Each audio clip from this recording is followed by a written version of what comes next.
Dia malah ngomong, saya memilih untuk melanjutkan menuruti kata suami saya, kata si Inara. Bukannya mundur, dia malah semakin menjadi-jadi maju. Jadi jiwa merebutnya Inara ini kuat banget.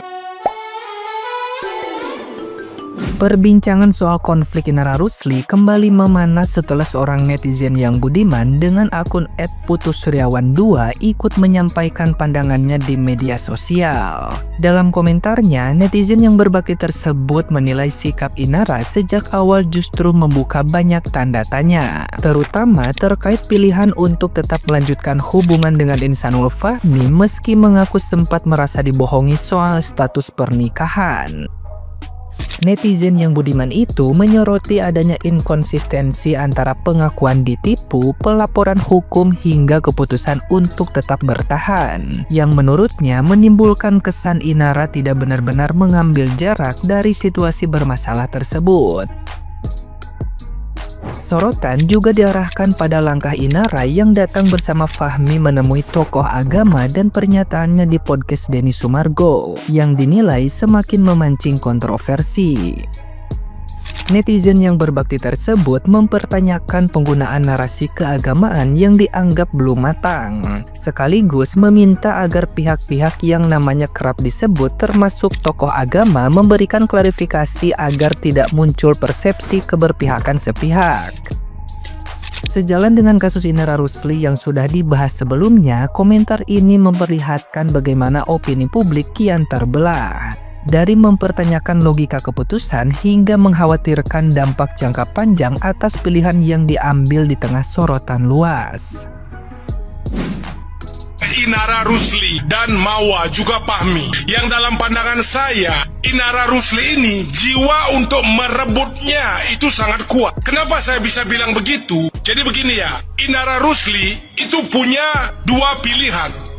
Apakah dia akan lanjut dengan Fahmi atau tidak? Pertama, Inara bilang bahwa wanita baik-baik itu tidak akan mau dengan suami orang. Itu pertama. Yang kedua, Inara bilang dia ditipu oleh Fahmi karena Fahmi ngaku belum punya istri atau tidak punya istri. Yang ketiga, Inara melaporkan Fahmi merasa ditipu, ya kan? Nah, logikanya kalau sudah dia merasa ditipu dan sekarang dia tahu bahwa si Fahmi itu punya istri Mawa, kenapa dia tidak suruh saja si Fahmi itu untuk talak cerai dia? Si Inara kan ngaku nikah siri dengan si Fahmi. Kalau sudah dia merasa ditipu dan dia tahu bahwa Fahmi punya istri, kenapa dia tidak suruh saja si Fahmi untuk talak cerai nikah sirinya dia? Ya kan, suruh aja talak nikah sirinya itu, kemudian tinggalkan si Fahmi.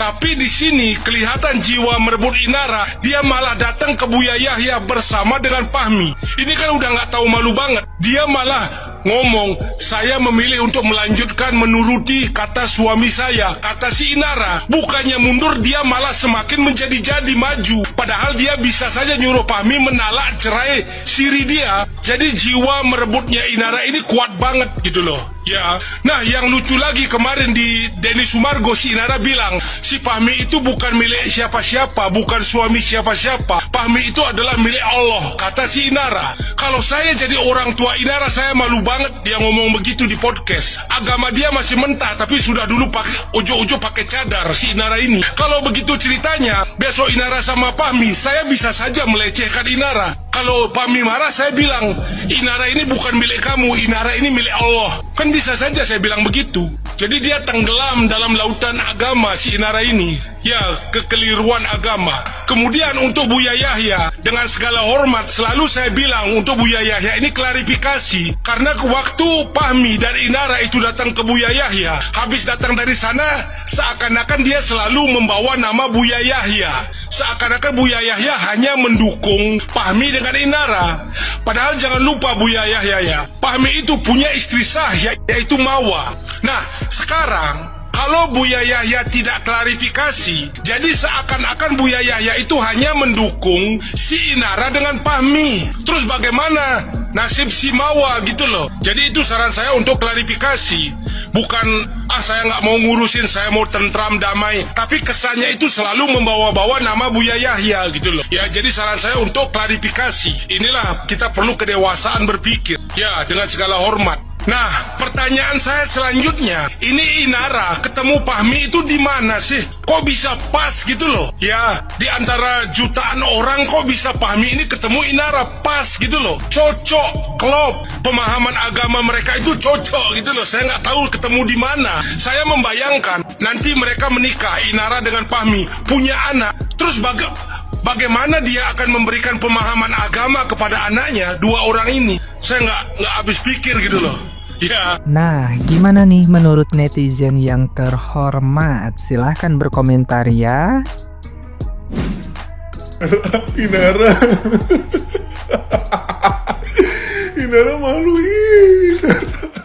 Inara muncul minta Mama segera berjelas hubungannya dengan Insanul Fahmi karena ingin segera resmikan pernikahannya. Inara malu. Kan situ ya yang datang ke hubungannya Mawar sama Insanul. Kenapa tiba-tiba si Mawar yang suruh perjelas? Aturan situ yang perjelas hubungannya sama Insanul. Mendingan mundur, kata gue. Inara, ntar lu malu sampai lu tua, sampai punya cucu, lu diungkit-ungkit terus sama netizen. Nggak belajar dari yang udah-udah. Inara, ya Allah, kamu tuh belajar dari mana, Inara? Ya Allah, astagfirullahaladzim, istighfar. Guys, kalian udah denger belum? Ada wanita selingkuhan terus ngaku udah nikah siri dan nuntut minta nikah resmi ya, dan menunggu kepastian dari istri Syah untuk lo mau cerai atau mau dipoligami. Terus dengan kata-kata gue yang paling geli tuh, suami lo itu bukan milik lo tapi milik Tuhan. Suamiku bukan milikku tapi milik Allah. Aing hayang seuri, aing mah boga salaki ya milik aing, salaki teu hayang direbut ku batur, goblok. Ari dalih-dalih di paok kusia, jadi ngomong nyebut-nyebut Allah, bawa-bawa Allah. Ih, aing geuleuh, aing geli, aing mun boga salaki aing salaki aing. Lain salaki buat berbagi dengan wanita lain. Milik Allah itu nyawanya, kembali kepada rohnya, kepada robnya, kepada penciptanya, bukan badannya dibagi-bagi gitu, goblok.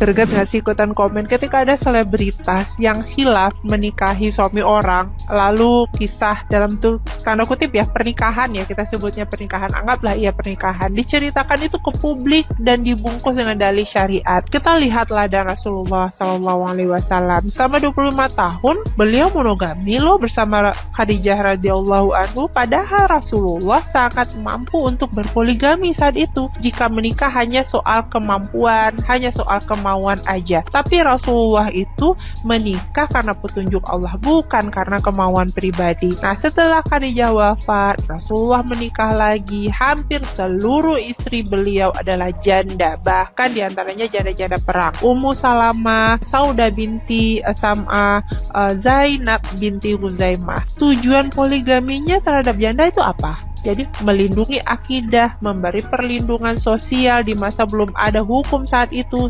Jahiliyah, zaman jahiliyah, janda itu diperlakukan sangat buruk dan Islam mengangkat derajat janda itu dan menghapus stigma terhadap janda. Nabi janda tidak mandiri secara ekonomi, tidak bebas menentukan hidup dan rawan dipaksa meninggalkan iman. Zaman sekarang apa seurgent itu? Nah, satu-satunya istri Rasulullah yang bukan janda adalah Aisyah radhiyallahu anhu, dan pernikahan itu dengan Aisyah berdasarkan petunjuk Allah, berdasarkan wahyu yang dibawakan Jibril, bukan romantisme, bukan kisah romantis. Justru dari Sayyidah Aisyah umat Islam mewarisi ribuan hadis, ilmu fikih dan teladan rumah tangga Nabi yang menjadi tuntunan kita ya sebagai wanita muslimah. Maka keliru ya dan memalukan jika poligami dipakai untuk membenarkan kesalahan pribadi, membenarkan hubungan kalian yang gak ada maslahatnya buat kita, apalagi buat Islam. Agak gimana gitu dengarnya ya. Kita nggak selafal istri Nabi,